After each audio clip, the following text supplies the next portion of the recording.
Step सीखे और क्या सीखा? और स्टेप सीखे उनको किस तरह से हैंडल करना है। हाँ, ये सारे ऑप्टिकल्स आएंगे, उनमें बाधाएं को कैसे हैंडल करना है उसे पहले लिख लिए। इसके बारे में वो हैंडल ऑप्टिकल्स जो बाधाएं हैं उनको कैसे फेस करना है, किस तरह से करना है, वो पहले लिख ले। लिखने के बाद जो वो है ना, ये ऑब्स्टिकल्स को लिखने के पीछे राज ये है कि जब आदमी गोल सेट करता है तो उसे लगता है कि कोई बाधाएं आने वाली नहीं है। आपका नाम क्या है लाल वाला? अमित। अमित, जब हम गोल बुक लिखते हैं तो हम लोग बाधाएं देखते भी नहीं है। तो एक टाइप का बाधा ये होता है कि जो गोल के अंदर ही बाधा होती है। आपने लिख दिया कि मुझे 1 लाख आदमी लाना है, लेकिन उसमें बाधा नंबर 1 ये है कि मेरे पास तो नॉलेज ही नहीं है, मेरे पास तो स्किल ही नहीं है, मेरे पास तो आदतें नहीं है, मैं तो सुबह उठता नहीं हूँ, मैं तो पढ़ता नहीं हूँ, मैं तो सुनता नहीं हूँ। तो ये तो मेरी बाधाएं नंबर 1 तो ये है, या मेरे पास नॉलेज नहीं है। तो ये सब बाधाएं तो पहले ही अपने को हर गोल में, हर गोल की बाधा अलग होती है। Are you with me? हर गोल की बाधा अलग होती है। यानी कि आपको अगर आपको कोई कैपेबिलिटी बिल्ड करना, उसका बाधा अलग होता है। आपको अगर 1 लाख आदमी की टीम या 50,000 की टीम बिल्ड करनी है, उसकी बाधा अलग होती है। हर चीज की बाधाएं अलग अलग होती हैं। That is very very important. इसीलिए वो गोल बुक में हमने 10-10 पेज छोड़ा था, याद है आपको?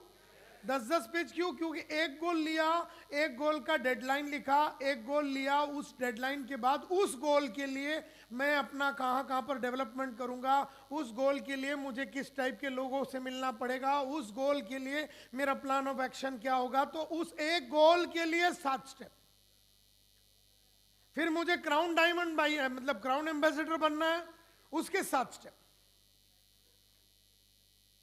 फिर मेरे को रणवीर सिंह से शादी करना है, तो उसके 7 स्टेप कि कब तक करना है, रणवीर सिंह से शादी कब तक करना है, उसमें क्या क्या बाधाएं आएंगी, अब उस बाधाओं से बाहर निकलने के लिए मैं क्या क्या करूंगी, और फिर मेरे को क्या क्या प्लान ऑफ एक्शन करना पड़ेगा। यानी हर गोल के लिए 7 स्टेप आपको लिखना है, हर गोल के लिए।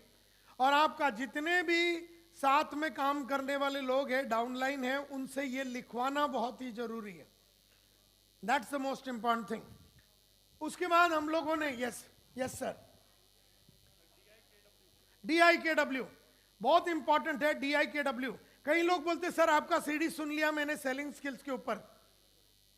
मैंने आपका सीडी एक बार सुना है, एक बार सुनने से मेरे को तो 35 साल लगा वो पूरा बना के उसको एकदम क्रिस्प तरीके से कॉन्सेंट्रेटेड वर्जन में और चम्मच में मैंने आपको दिया। आपको वो चम्मच खाली करके 5 लीटर के बकेट में डाल के उसको लिख के, जब भी मैं कोई बुक पढ़ता हूं 200 पेज की, मैं करीबन 1000 पेज लिखता हूं। जब भी मैं कोई सीडी सुनता हूं, 4 घंटे की या 3 घंटे की कोई सीडी सुनता हूं, उस सीडी पे मैं कम से कम 150 से 200 पेज लिख लेता हूं। उसके बाद उस सीडी में जो बताया है वो मार्केट में जाके करने की चक्कर चलाता हूं। फिर मैंने लिखा हुआ चीज पे मैं फिर गौर फरमाता हूं कि मैंने ये नहीं किया। जब तक मुझे वो मास्टरी नहीं मिलती, जब तक मुझे वो मास्टरी नहीं मिलती, जब तक मैं वो कर नहीं पाता, वो रेशियो पे पहुंच नहीं पाता, तब तक मेरा काम चालू है। तो हमने DIKW के बारे में सीखा, हमने गोल सेटिंग के बारे में सीखा। हमने फिर अमित ने जब क्वेश्चन पूछा तो हमने कहा कि फ्यूचर एक फार्म है और फ्यूचर फार्मर हमें बनना है और हमें अलग अलग टाइप के बीज को बोने हैं। सबसे पहला बीज कौन सा था? सबसे पहला वाला कौन सा था? इमीडिएट तत्काल गोल्स। इमीडिएट तत्काल जो गोल है वो, उसके ऊपर अगर आप काम नहीं करेंगे, जो इंसान आज का काम आज न कर सका, वो इंसान क्या डाउनलाइन की जिंदगी बनाएगा? वो इंसान क्या खुद की लाइफ बना सकेगा? उसको आज ही नहीं उठने होता, वो आज ही 1 घंटा सीडी नहीं सुन पाता, वो आज ही अपने आप को अपग्रेड नहीं कर पाता, तो वो किस तरह से जिंदगी में आगे बढ़ सकता है? दूसरी वाली जो थी वो था दुरुस्ती गोल। दुरुस्ती यानी रिपेयर करना। चीजें टूटते जाएगी जिंदगी भर, कोई भी चीज परमानेंट नहीं रहता। बीवी है तो डिवोर्स होगा, बीवी है तो भाग सकेगी, बच्चे हैं तो कैंसर होगा, मामा है तो हड़पेगा, कुछ ना कुछ तो होता ही रहेगा और इसमें अपना कोई हाथ नहीं होता। मामा ने प्रॉपर्टी ले लिया, इसमें दुखी होने वाली बात नहीं है। हमें रातों रात ये देखना है कि हमें अगला प्रॉपर्टी कैसे बनाना है। या तो हम मामा को उठा लेते हैं या फिर अपना अलग सा बना लेते हैं फटाफट, लेकिन हमें टाइम नहीं वेस्ट करना है कि अल्लाह ये मेरे साथ मामा ने ये किया। टाइम नहीं है, फटाफट दुरुस्त करना है। दुरुस्ती गोल। दुरुस्ती का मतलब है अगर टीम टूट गया तो रातों रात टीम को बिल्ड करना है। एक जमाने में मैं जब 29 मेंबर का टीम चलाता था यूरेका फोर्ब्स में, मैंने एक डिसीजन ले लिया। उस डिसीजन के वजह से मेरे 29 के 29 लोगों ने साथ में मिलके एक रेजिग्नेशन लेटर में हरामी लोगों ने रिजाइन कर दिया। 29 ने एक ही पेज में अपना नाम लिखा, आई राठौड़, आई सो एंड सो, सबने लिखा, नीचे साइन कर दिया। उन्होंने 2 बजे मेरे को दिया। अगला का अगला दिन खत्म होने के पहले मैंने 29 जन का टीम खड़ा कर दिया। मतलब 48 घंटे में मैंने टीम खड़ा कर दिया। 48 घंटे में, मतलब मैं तो रात को घर ही नहीं गया 2 दिन। मतलब अपने दोस्तों को फोन लगाया, मैं बोले यार तेरे टीम में से मेरे को 2 आदमी चाहिए, मेरे को तेरे टीम से, तेरे कंपनी से, तेरे इधर से। इसको फोन लगाया, उसको फोन लगाया, बचपन के यार लोगों को फोन लगाया, कॉलेज के यार लोगों को फोन लगाया, उधर फोन लगाया, अपनी बीवी को बोला, अपने बच्चे लोगों को बोला, इसको बोला, उसको बोला, रातों रात। मतलब मंडे दोपहर को 29 लोग, और इन सबको मैंने सिखाया था, पढ़ाया था। वो मैंने एक डिसीजन लिया एक आदमी को प्रमोट करने का, इस पे 2-3 जन नाराज हो गए, फिर उन्होंने दूसरों को नाराज करा दिया। दूसरे तो समझे भी नहीं कि वो साले रिजाइन क्यों किए, लेकिन वो 27 लोगों को ये पता ही नहीं था कि वो रिजाइन क्यों किए। लेकिन उस चक्कर में एक चीज साबित हो गया कि नायर साहब न डरता है न हिलता है, कुछ भी तुम कर लो, वो कुत्ता है। वो रातों रात टीम खड़ा कर। अब ये बात जब कंपनी के अंदर फैल गई, ये बात जब कंपनी के अंदर फैल गई, और जब मैं डिविजनल सेल्स मैनेजर बना, सीनियर डिविजनल सेल्स मैनेजर बना, और मैं एरिया सेल्स मैनेजर बना, रीजनल सेल्स मैनेजर, कोई मेरे से पंगा ही नहीं लेता था, क्योंकि उसको मालूम था कि वो गया तो उसका बाप आज रात को नायर पैदा करेगा। क्योंकि मेरे को किसी ने गारंटी नहीं दिया है कि जो भी तुम्हारे पास आज है हमेशा तेरे पास रहेगा। न टीम, न बीवी, न बच्चे। रहते हैं तो आनंद है, नहीं है तो दूसरी जरूर लाऊंगा रातों रात। ये मेरी बीवी को भी मालूम है, ये मेरी बीवी को भी मालूम है। तो ये इतना कुत्ता आदमी है, इसके साथ नाटक करेगा तो ये शाम को 5 बजे मैं जाऊंगी, 5:30 को दूसरा आइटम के साथ रहेगा ये। और ये पूछ लेना सिंधु को फोन करके कि नायर साहब ऐसा है कि नहीं।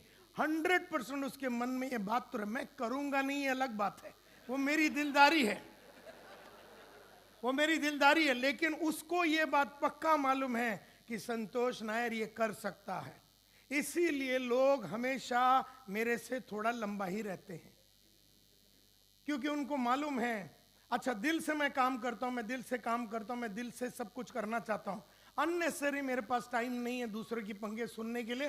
तो अगर रातों रात रेजिग्नेशन हो गया, कभी लॉस ऑफ की पीपल हो गया, कभी कंप्यूटर ब्रेकडाउन हो जाएगा, तो कभी मोबाइल गुम हो जाएगा। मैं एक बार प्रोग्राम खत्म किया था पूना में, प्राइड होटल में। पूना से कुछ लोग हैं यहाँ पर। पूना में प्राइड होटल में मैंने प्रोग्राम खत्म किया, शाम के 5 बज गए थे। 6 बजे मैं निकलने वाला था, सुसु करने चला गया। सुसु करने के बाद वो फ्लश कुछ दब नहीं रही थी, तो मैं ना लेस बांध रहा था। मैं वो टाइम पे लेस डाला हुआ था, जूते जो लेस वाले थे वो, ऐसा मैंने लेस बांधा और मैंने वो उसको भी दबा दिया, क्या बोलते फ्लश को, और साली मोबाइल नीचे गिर गई, उसके अंदर गई और चली गई, मेरे सामने विदा हो गई। मतलब ये मूतने का पनिशमेंट है।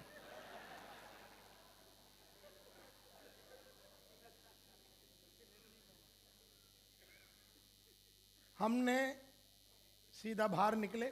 मोनीश नायर बोल के अपना एग्जीक्यूटिव असिस्टेंट होता था। मैं बोला तेरा फ़ोन दे मेरे को। मैंने फ़ोन लिया, मेरी बीवी को फ़ोन लगाया, सिंधु को। मैं बोला देख, मैं पूना से अभी निकल रहा हूँ 6 बजे, नोकिया 6110 काली कलर की, तुझे लेना है अभी जाके दुकान, सब काम छोड़ दे, अभी का अभी दुकान चली जा और तुझे वहाँ से ये लेना है। वहाँ से दूसरा फ़ोन लगाया, लक्ष्मी बोल के हमारी डेप्यूटी जनरल मैनेजर होती है, उसको फ़ोन लगाया। मैं बोला तू एक काम कर, तू मेरी बीवी है।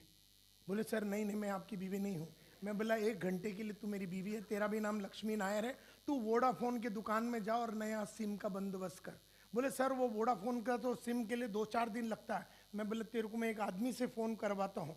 नयन कामत बोल के वोडाफोन में अकाउंट मैनेजर होता था, मतलब GM लेवल पे था, उसको मैंने मतलब उसको फ़ोन लगाया मैंने नयन कामत को। मैं नयन तू वोडाफोन में काम करता ना अभी भी? बोला हाँ नायर साहब। मैं देख मेरा ऐसा गया, अभी अभी मूत रहा था, ऐसा गया, और तुझे एक सिम का बंदोबस्त, तेरा वोडाफोन स्टोर है उधर फ़ोन करना है अंधेरी में, वहाँ लक्ष्मी नायर मेरी बीवी बन के जाएगी, वहाँ से मेरी बीवी वो बाजू से दूसरा मोबाइल लेके आएगी, तुझे ये करना। बोला नायर साहब अपना 2 दिन तो लग। मतलब कुत्ते तेरे को साला मैंने 98 में इतना ट्रेनिंग दिया, इतना बड़ा आदमी बनाया, ये इस दिन के लिए कि तू मेरे को बोले 2 दिन लगेगा? बोलता सर फ़ोन रखो करवा देता हूँ। मतलब एक चीज़ समझ में आ गया, गाली देने के बिना कुछ होता नहीं है, ये भी मेरे को समझ में आ। उधर से मैंने अगला फ़ोन लगाया। मैं बोला मोनीश प्रीति का नंबर है? प्रीति का? बोला हाँ प्रीति का। मतलब प्रीति को लगा। मतलब प्रीति अभी देख लक्ष्मी जाएगी मेरी बीवी बन के, वहाँ से जाके सिम लाएगी, मेरी बीवी जाएगी और एक मोबाइल लाएगी, उसमें तू उसको घुसा देना और जितने नंबर है अपने कंपनी के और डायरी में जितने भी इंपॉर्टेंट नंबर सब घुसा देना। 9 बजे तक पहुँचूंगा, तब तक मोबाइल एकदम फिट फाइन चाहिए। सबको काम पे लगा दिया, एक क्वार्टर निकाला, मैं पीते बैठा। अब सब मरवा रहे हैं, हम तो भूल गए। हम तो क्वार्टर मार के मतलब 2 आधा मार के बंबई पहुंचे तो बोले सर ये आपका मोबाइल। मैं बोला अच्छा ये क्या है? तब फिर याद आई तो गई करके। मतलब क्या है, करना क्या है, जब भी लॉस होवे तो 3 स्टेप करना है। सबसे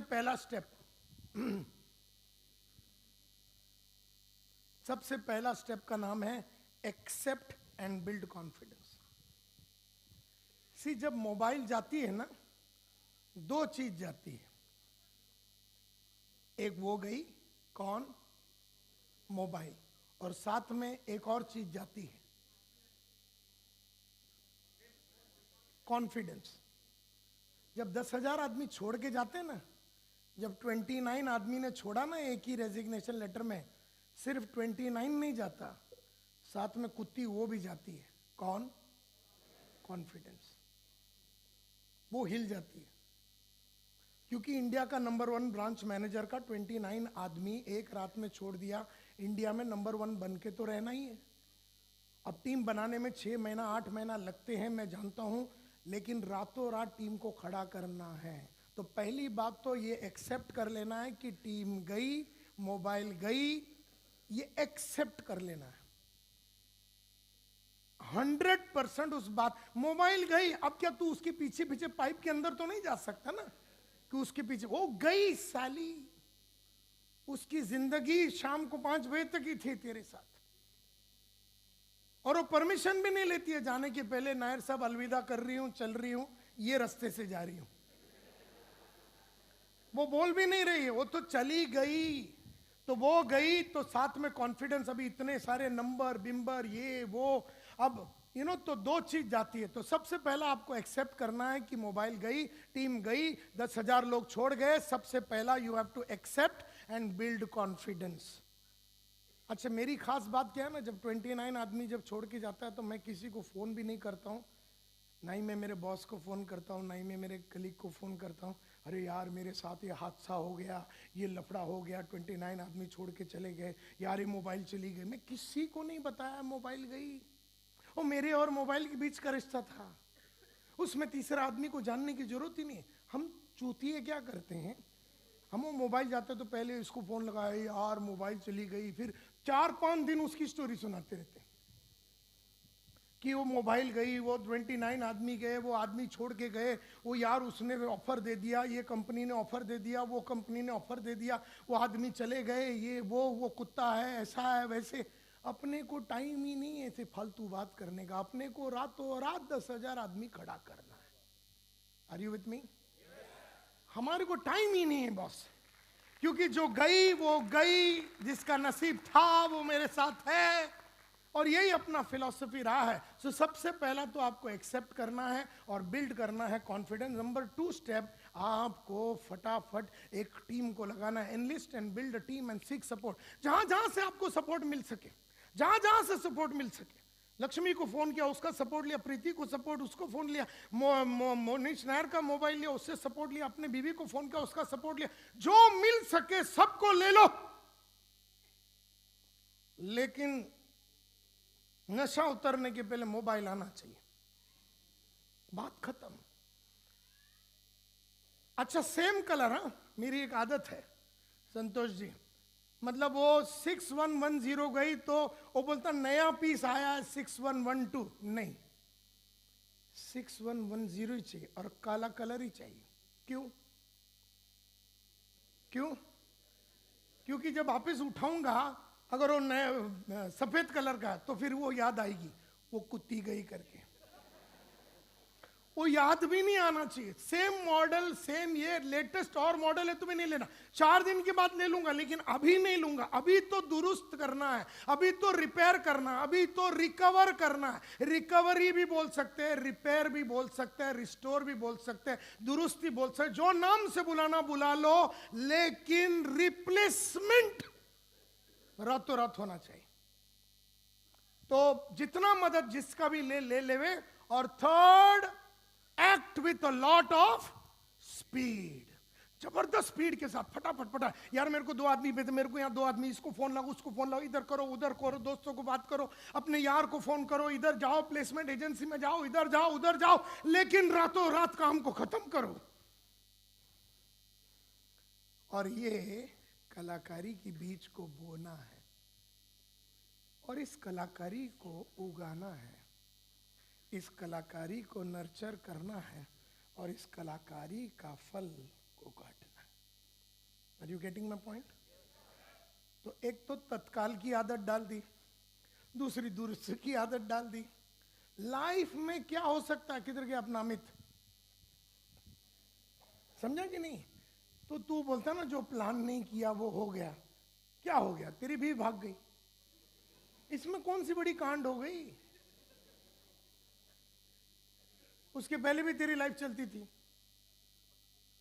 अभी वो गई तो उससे अच्छा भी एक दूसरी मिल सकती है। ऐसा मान के चलो 10,000 गए तो उससे अच्छा वाला टीम को हम खड़ा करेंगे और रातों रात करेंगे। देखिए, मैं ऐसा बीवी की बातें कर रहा हूँ, मैं जानबूझ के ऐसा नहीं कर रहा हूँ कि मैं किसी को डिग्रेड करने की कोशिश कर रहा हूँ, या किसी का हस्बैंड भी हो सकता है या जो भी है, लेकिन मुद्दा ये है कि रातों रात रिपेयर कीजिए। Act with a lot of speed. और वो टाइम पे ही कर लेना है। रह गया ना वो बात और 4 दिन हो गई ना, फिर उसका दुख बढ़ता जाता है। एंड दूसरा, किसी से कंप्लेन नहीं करता हूं, क्योंकि मैंने सुबह भी कहा, complainers don't create and creators don't complain. क्या कहा मैंने? Complainers don't create and creators don't complain.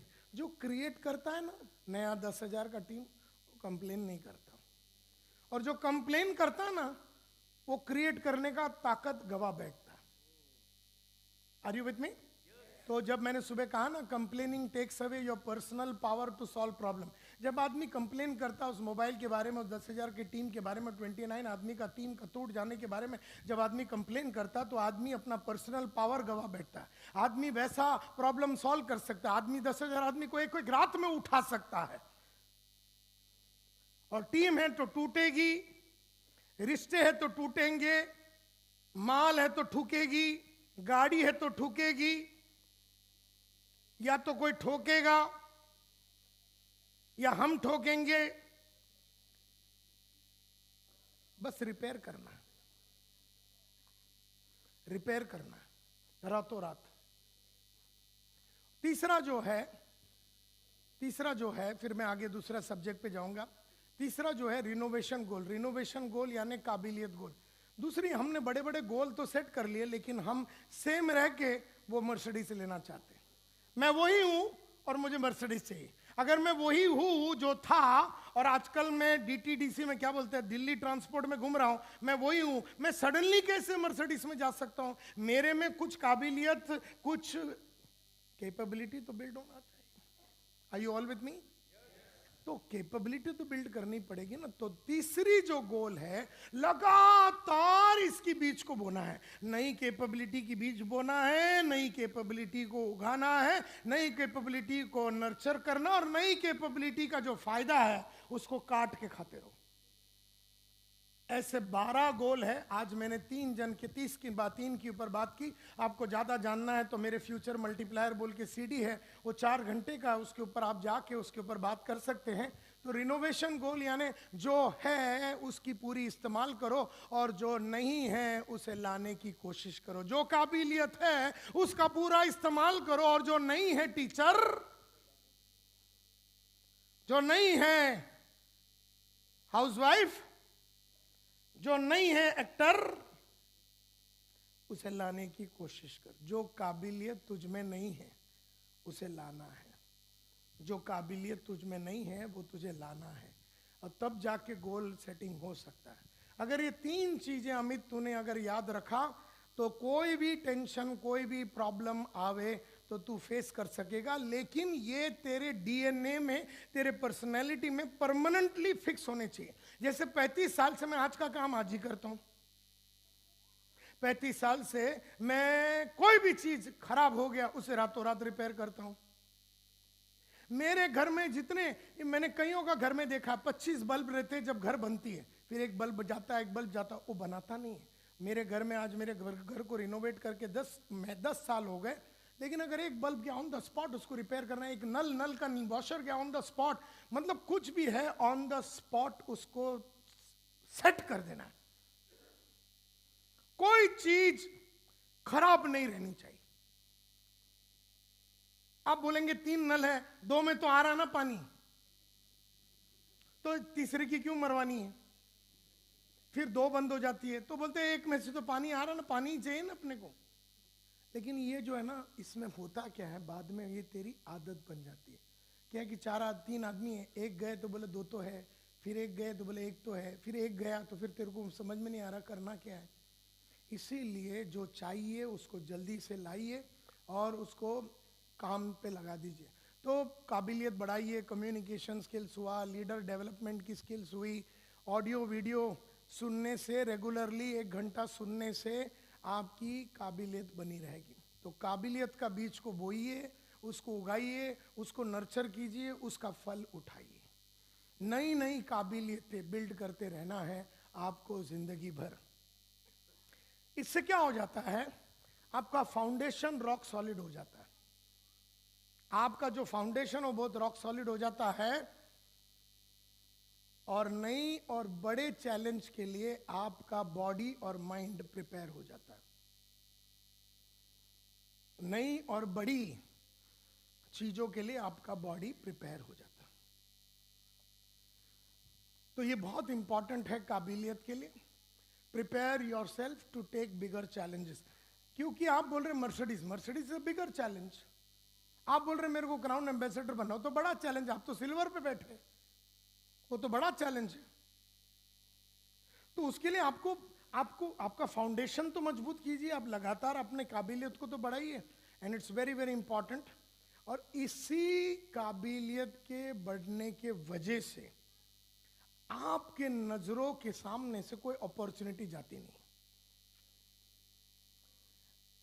काबिलियत है नहीं, अपॉर्चुनिटी सामने खड़ी है। अपॉर्चुनिटी 3 लाख रुपए महीने का है। समझो टीचर है, टीचर को 3 लाख रुपए महीने का कमाना है, तो टीचर 3 लाख रुपया कमा सकती है। अपॉर्चुनिटी तो है, अपॉर्चुनिटी है। क्या प्रोडक्ट है, स्कीम है, स्कीम भी है। क्या मस्त पे आउट है पे आउट भी है। अच्छी कंपनी है। कितने साल से? 18 साल से। सब कुछ बढ़िया है, लेकिन तेरे में काबिलियत नहीं है ना। तू तो टीचर है, CAT कैट, कैट यानी बिल्ली। अब नई काबिलियत बिल्ड करोगे तो फाउंडेशन बनेगी, उस फाउंडेशन में बड़े चैलेंज के लिए तैयार हो जाओगे, उसकी वजह से टीचर के सामने आने वाली हर अपॉर्चुनिटी को वो कैपिटलाइज कर सकेगा। तो काबिलियत की बीज को बोना है और उसको ग्रो करना है। चलो 2 मिनट के लिए कुछ बातें करता हूं। Who wants free gifts from us? Free gifts from us? अरे इतने हरामी लोगों को साथ में मैंने नहीं देखा। Okay, so I'm going digital and so if you want the gifts, हम लोग आपको बेचते रहेंगे न्यूज़लेटर ये वो करके। Take your phone in your hand, take your phone in your hand. अपना फोन लीजिए और किधर गई?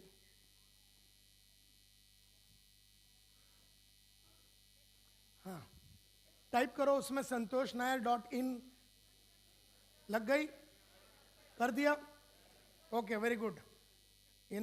जिसने नहीं किया वो कर लेवे। अपना नाम, ईमेल, मोबाइल नंबर डाल दो। Deepti, you have to send something to them. The lucky winners will be getting CDs today. Okay, wonderful. अच्छा, दूसरा, who wants gift of knowledge? Gift of knowledge? Okay, wonderful. अभी ये काबिलियत गोल की बात हो रही थी, इसीलिए मैंने यहां पर इसको डाला है। मेरा हमेशा पूछता हूँ, would you like me to train you guys more? या मोर, या क्योंकि रोज रोज तो यहाँ पर मेरे को बुलाया नहीं जा सकता, बहुत एक्सपेंसिव अफेयर है, रोज नहीं बुलाया जा सकता है। And therefore I got the key to the vault, जो तिजोरी है उसके बाद चाबी है मेरे पास। और मैं पिछले साल में who would like to have this key? Who would like to have this key? Wonderful. पिछले साल में this is the key, you will have me training you every day. मेरे 5 CDs है जो आपको रेगुलरली देखने हैं, जो अभी नए बनाए हैं, वो MLM के लिए बनाए गए। एंड देयरफॉर मैं आपके साथ ये CD के माध्यम से रेगुलरली पढ़ा रहूँगा। so you will be having me training you every day digitally through these CDs, being made available online. अभी 5 CDs है। एक का नाम है द कमांडमेंट्स ऑफ नेटवर्किंग। इससे एक नेटवर्कर अपना फाउंडेशन कैसा बनाता है, इसके बारे में ये CD है। दूसरी, एक अच्छा लीडर कैसे बनता है। पहला तो foundation banana, laying the foundation. तो हर आदमी के पास ये CD होना चाहिए, लेइंग द फाउंडेशन। बाद में एक बहुत ही बढ़िया लीडर कैसे बनते हैं, ये CD आपके पास होना चाहिए। और ये कोई कंपनी के लिए नहीं था, ये मैंने सभी नेटवर्कर बैठे हुए थे 2000, उनके सामने बनाया था, कोई कंपनी का नाम नहीं लिया गया है। तीसरा CD है एक जबरदस्त टीम कैसे बनाना है। इसमें मैंने वो फॉर्मिंग, स्टॉर्मिंग, नॉर्मिंग, परफॉर्मिंग, जो 4 स्टेप होते हैं टीम को बनाने का, उसके बारे में मैंने बात किया। एक सुंदर महा अद्भुत CD है जिसका नाम है कम्युनिकेशन मल्टीप्लायर। बहुत बढ़िया कम्युनिकेट कैसा करना है, इसके बारे में है ये CD। और एक CD है सेलिंग के बारे में। तो देखिए, एक है फाउंडेशन। तो अपने पास जब नया लड़का लड़की आता है, उसका फाउंडेशन बनाने के लिए एक CD वो आदमी में टीम बिल्डिंग कैसे कर, लीडर कैसे बनते हैं। तो एक है आदमी को लाया, लीडर कैसे बनते हैं। तीसरा, टीम कैसे बनाते हैं। चौथा, कम्युनिकेशन कैसे करते हैं। और 5वां है सेलिंग कैसे करते हैं। ये 5 चीजें मेरे ख्याल से 4-4 घंटे के, तो 20 घंटे के ये 4 CD। यूट्यूब वगैरह में बहुत सारे लोग जाते हैं, लेकिन यूट्यूब में मेरा एक CD का 10 मिनट 20 मिनट होता है, लेकिन ये पूरे 4-4 घंटे की CD है। इसकी टोटल इन्वेस्टमेंट जो है, the investment you for getting trained by me on this 5 life transforming video is, इसमें इन्वेस्टमेंट है एक्चुअली 8,000 रुपए की प्लस GST। लेकिन आज इसी वक्त ये 8,000 रुपए की जो 5 CD है, it is going to be available to you at just a throwaway investment of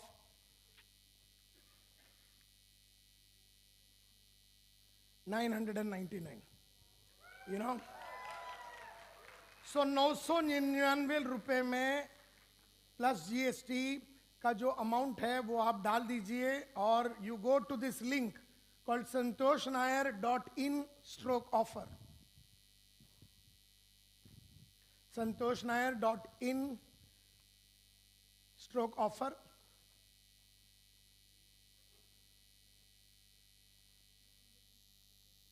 हाँ, you have to click on the link and make the payment, and ये आज के लिए अवेलेबल है, just 24 hours, you know.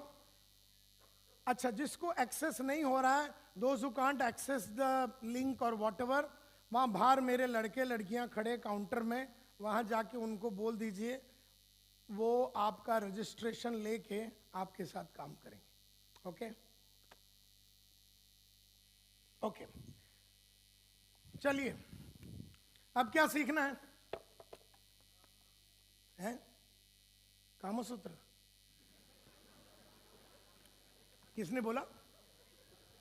अरे उसमें तो मेरी एक्सपर्टाइज है, उसमें तो मैं वत्सयानों को मार दूं. Okay, some of the request जो मेरे को आया है वो ये है कि कुछ सेलिंग के बारे में सिखाइए. कोई सीखना चाहता बेचने की कलाकारी के बारे में? मतलब क्या फ्री में मिले तो सब सीखना है? Okay, selling. Now tell me, is selling an art or a science? It's an art. art कितने लोग बोलते हैं आर्ट है ये? हाथ ऊपर कीजिए. ओके, कितने लोगों को लगता है ये साइंस है? कितने लोगों को लगता है ये दोनों है? वंडरफुल. तो जितने भी लोगों ने कहा आर्ट है वो भी सही है, जितने कहा साइंस है और जिसने कहा ये दोनों है बिल्कुल दुरुस्त है. बिकॉज सेलिंग एक साइंस है और एक आर्ट है. वो एक कला है और एक शास्त्र है. शास्त्र यानी साइंस. कैसे करेंगे वो कला शास्त्र को? वो है आर्ट. तो सेलिंग जो है वो एक साइंस है और एक आर्ट है. और बहुत साल पहले मेरे गुरु ने मेरे को सिखाया, सेलिंग का साइंस का नाम है स्पैंको. स्पैंको, जोर से बोलिए. सबसे पहला उसमें आता है सस्पेक्टिंग, दूसरा प्रोस्पेक्टिंग, तीसरा अप्रोच, चौथा नेगोशिएशन, पांचवा क्लोजिंग, छठवां ऑर्डर. जोर से बोलिए. Number 1 suspecting, number 2, number 3, number 4, number 5, number 6. जोर से बोलिए. नंबर 1, जोर से बोलिए. नंबर 1, जोर से बोलिए. Number 1 suspecting, number 2, number 3, number 4, number 5, number 6. तो सस्पेक्टिंग. कभी भी किसी को मिलने को जाने के पहले, कोई भी मीटिंग में जाने के पहले, कोई भी जगह पे जाने के पहले, मैं बहुत जल्दी उसको करना चाहता हूं, बहुत ही जल्दी. सस्पेक्टिंग. सस्पेक्टिंग क्या होती है? सस्पेक्टिंग होती है the art of physical observation and mental calculation. कहीं पर भी जाने के पहले मेंटल कैलकुलेशन करते हैं हम लोग. सस्पेक्टिंग. मैं मीटिंग लेने जा रहा हूँ, मीटिंग में कितने आदमी होने वाले हैं, मीटिंग में मेरे को क्या क्या चीज़ लगेगी, मीटिंग में मेरे को किसको किसको खड़ा करके बुलवाना है. तो ये पूरा जो कलाकारी है इसको सस्पेक्टिंग बोलते हैं, the art of mental calculation. मैं कोई भी जगह पे जाने के पहले मैं पूरी तरीके से तैयारी करता हूँ. जैसे एक टाइगर अटैक करने के पहले खाड़ी में या वो घोपचे में या किधर ना किधर वो कॉर्नर में जाके खड़े रह के सस्पेक्टिंग करता है, वो एक कलाकारी है, तैयारी कर रहा है अटैक करने के पहले. इसको सस्पेक्टिंग बोलते हैं. प्रोस्पेक्टिंग. प्रोस्पेक्टिंग का मतलब है आइडेंटिफाई द मैन. मैन यानी मनी, अथॉरिटी, नीड. मैं किससे मिलने जा रहा हूँ? क्या वो आदमी के पास पैसे हैं? क्या वो आदमी के पास पैसे हैं? क्या वो आदमी के पास अथॉरिटी है? क्या वो आदमी के पास नीड है? तो मैं किसको मिलने जा रहा हूँ? हो सकता है मैं एक आदमी को मिलने जा रहा हूँ जो अपनी बीवी से पूछे बिना कभी कोई डिसीजन लेता नहीं. तो अगर उसकी बीवी नहीं है तो अथॉरिटी वो बीवी के पास है, या जॉइंट अथॉरिटी होता है बीवी के साथ है. तो अगर आप हस्बैंड को अकेले मिलेंगे तो आपको सेल करना मुश्किल हो जाएगा. इसके लिए आपको हमेशा कोई भी आदमी को मिलने के पहले ये देखना है कि क्या उसके पास पैसे हैं. पैसे है तो वंडरफुल. क्या उसके पास अथॉरिटी है वो पैसे देने का? और अगर नहीं है तो किसके पास अथॉरिटी है? और क्या उसके पास नीड है? और नीड नहीं है तो हमें क्रिएट करना है. हमें क्रिएट करना है. जब हम किसी को मिलने जाते हैं, वो टीचर को हम मिलने जा रहे हैं, हम टीचर को मिलने जा रहे हैं, हम वो वो एक्ट्रेस जो बनना चाहती है नेटवर्कर, उसको मिलने जा रहे हैं, या हम वो हाउसवाइफ को मिलने जा रहे हैं, तो जाने के पहले हमें सस्पेक्टिंग करना है कि मैं जो लेडी को मिलने जा रहा हूँ क्या वो इंडिपेंडेंटली डिसीजन लेगी, क्या वो मेरे को मेरा प्रेजेंटेशन उसके हस्बैंड के सामने देना पड़ेगा। तो suspecting is the art of mental calculation, prospecting is the art of finding out the man. Money किसके पास है, अथॉरिटी किसके पास है, नीड किसके पास है, इसको प्रोस्पेक्टिंग बोलते हैं। कभी भी मैं जब भी कोई सेल्स कॉल में जाता हूँ, आज भी मैं जाता हूँ, लास्ट हफ्ते में भी मैं सेल्स कॉल में गया, मैं किसी को भी मिलने जाता हूँ तो पहले मैं देखता हूँ कि जिस आदमी को मिलने जा रहा हूँ क्या वो डिसीजन ले सकता है। वहाँ जाने के पहले मैं पूरी तरीके से तैयारी करता हूँ, मैं प्रेजेंटेशन तैयारी करता हूँ।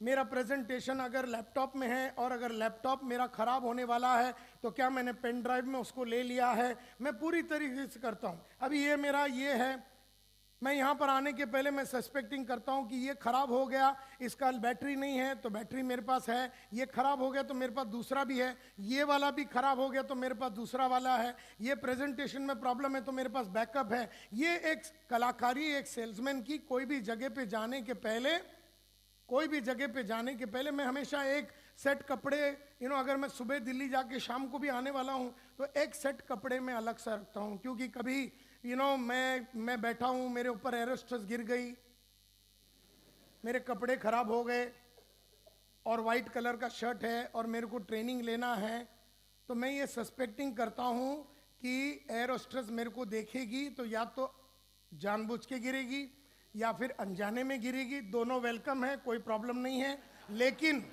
लेकिन मेरी शर्ट जो खराब होगी तो मेरे पास शर्ट भी होना चाहिए। तो सस्पेक्टिंग, मैं कोई भी काम करने के पहले सस्पेक्टिंग करता हूं और ये मेरे अंदर आ गया है कंप्लीटली। कोई जगह पे जाने के पहले किससे मिलना है, वो क्या बोलेगा, अच्छा वो बोलेगा नहीं, तो मैं फ़ोन करने के पहले भी सस्पेक्टिंग करता हूँ। मैं किसी को फ़ोन करता हूँ और मेरे को अगर उसका अपॉइंटमेंट चाहिए तो वो क्या क्या मेरे को बोलेगा और मैं क्या क्या बोलेगा, ये भी मैं सस्पेक्टिंग करता हूँ आज भी 35 ईयर्स के बाद। इसीलिए मेरा हर फ़ोन पे मेरे को अपॉइंटमेंट मिलता है, हर आदमी से मैं चेक उठाता हूँ, क्योंकि मैं वहाँ जाने के बाद वो मुझसे क्या क्या बोलने वाला है, वो क्यों अभी नहीं खरीदेगा, वो क्यों बाद में खरीदेगा, कभी अभी उसको नहीं लेना है, वो सब बातें जब वो बोलेगा तो मैं उसको क्या बोलूँगा, ये सब मैं लिख के लेके जाता हूँ। इसको भी सस्पेक्टिंग बोलते हैं।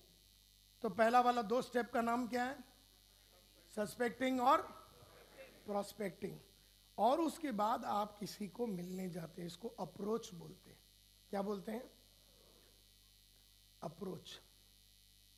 वहां 4 स्टेप होती है। मेरा सेल्स मल्टीप्लायर बोल के सीडी में मैंने ये सब बताया है, लेकिन क्विकली मैं ये लेके जाना चाहता हूं। 4 स्टेप होते हैं। किसी को मिलने जाते हो ना, किसी के घर में, किसी के ऑफिस में, 1 to 1 जब भी किसी को मिलने जाते हो तो सबसे पहला आपको करनी है लाउडली, उसके बाद करनी है, उसके बाद करनी है, उसके बाद करनी है। तो मेरे सामने अगर एक आदमी बैठा है तो पहले मैं जाके ओपनिंग करूंगा, उसके बाद मैं करूंगा प्रोबिंग। वैसे ओपनिंग के 8 स्टेप होते हैं, लेकिन मैं वो सब अभी यहां पर नहीं बताने वाला हूं। खाली मैं ये बता रहा हूं कि वो जो टीचर है ना, टीचर, और वो जो हाउसवाइफ है, उसको ये सिखाए बिना फील्ड में नहीं भेजना।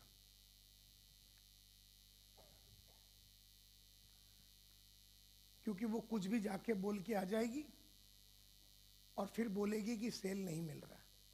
साइंस ये बोलता है कि सबसे पहले जाके आप अगर बहुत अच्छी तरीके से ओपनिंग करोगे तो तुम्हें मिलेगा कस्टमर का अटेंशन। पहले तो कस्टमर का अटेंशन। हस्बैंड वाइफ बैठे हैं, टीचर है, टीचर की हस्बैंड बैठी है, या हाउसवाइफ है, हस्बैंड बैठा है। अभी हाउसवाइफ को जुड़वाना है। हमने पहले ही सस्पेक्टिंग प्रोस्पेक्टिंग कर लिया।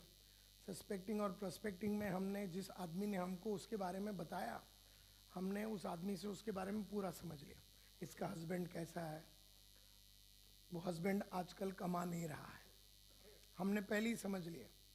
हमारे को जिस आदमी ने इसका रेफरेंस दिया था उसने बोला ये हस्बैंड कमा नहीं रहा है। और वाइफ जो है हाउस वाइफ है, 20 साल से हैं, इनके 2 बच्चे हैं, बच्चे दोनों पढ़ाई कर रहे हैं, ब्राइट बच्चे हैं, इनका पढ़ाई होना है। ये जिसने हमको ये आदमी का रेफरेंस दिया उसने ये सब बताया, तो ये सब हमारे दिमाग में है। तो हमने वहाँ जाके पहला ओपनिंग किया। ओपनिंग के बाद हमें कस्टमर का अटेंशन मिला, हस्बैंड वाइफ का अटेंशन मिला। फिर हमने बहुत सारे क्वेश्चंस पूछे। क्वेश्चन जितना ज़्यादा पूछोगे कस्टमर इंटरेस्टेड हो जाएगा। उसके बाद ऐसे अटेंटिव और इंटरेस्टेड कस्टमर को हम हमारे कंपनी के बारे में, प्रोडक्ट के बारे में, हमारे जो पे आउट है, हमारी कंपनी की पूरी गेम हम यहाँ बोलेंगे, यहाँ बोल सपोर्टिंग। यहाँ पर जब हम कंपनी के बारे में, अपने जो सिस्टम है, प्रोसेस है, उसके बारे में बोलेंगे तो उसमें कन्विक्शन आएगा। लेकिन ये करने के पहले हमारे को उनका दोनों का इंटरेस्ट चाहिए।